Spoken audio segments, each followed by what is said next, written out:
ஆதார் எண் இல்லாத வங்கி கணக்குகள் முடக்கப்படும். மத்திய அரசு அதிரடி நடவடிக்கை.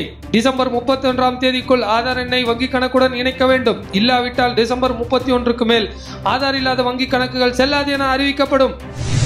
டாஸ்மாக் எதிராக போராடும் மாணவர்கள் விஷமிகளா என காட்டமாக போலீஸ் துறைக்கு கேள்வி எழுப்பியுள்ளார் உச்சநீதிமன்ற நீதிபதி கிருபாகரன். மக்களை பாதுகாக்கத்தான் காவல்துறை, டாஸ்மாக் கடையை பாதுகாக்க அல்ல. தமிழகத்தில் அம்மா பெட்ரோல் நிலையம் 10 இடங்களில் துவங்கப்படும் என அமைச்சர் காமராஜ் தகவல்.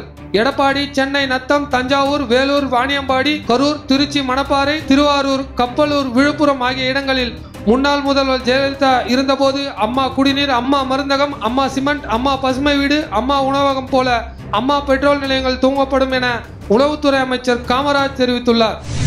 257 பேரை கொன்ற குண்டுவெடிப்பு நாட்டையே உலுக்கியது. 23 ஆண்டுகளுக்கு பிறகு பரபரப்பான தீர்ப்பு. இந்த வழக்கில் தாவூத் இப்ராஹிம் மற்றும் கூட்டாளிகளாக கருதப்பட்ட அபு சலீம், முஸ்தபா, தோசா உட்பட 7 பேர் குற்றவாளிகளாக அறிவித்தது நீதிமன்றம்.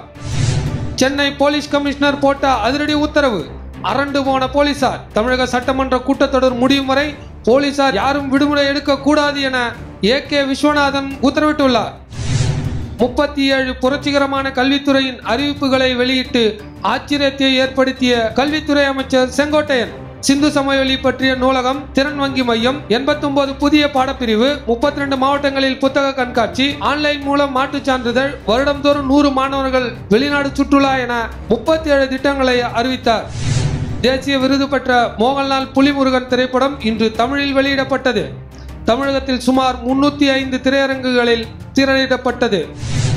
லண்டன் தீ விபத்து சம்பவத்தில் இறந்தவர்களின் புகைப்படத்தை பேஸ்புக்கில் வெளியிட்டு பரபரப்பை ஏற்படுத்திய நபரை கைது செய்தது லண்டன் நகர் போலீசார்.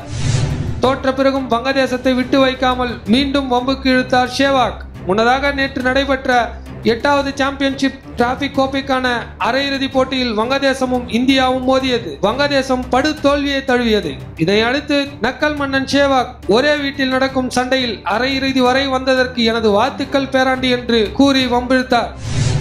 இன்றைய தங்கத்தின் விலை கிராம் ஒன்றுக்கு 5 ரூபாய் குறைந்து 2720 ரூபாய்க்கு விற்கப்படுகிறது. சவரன் ஒன்றுக்கு 21,760 ரூபாய்க்கு விற்கப்பட்டு வருகிறது.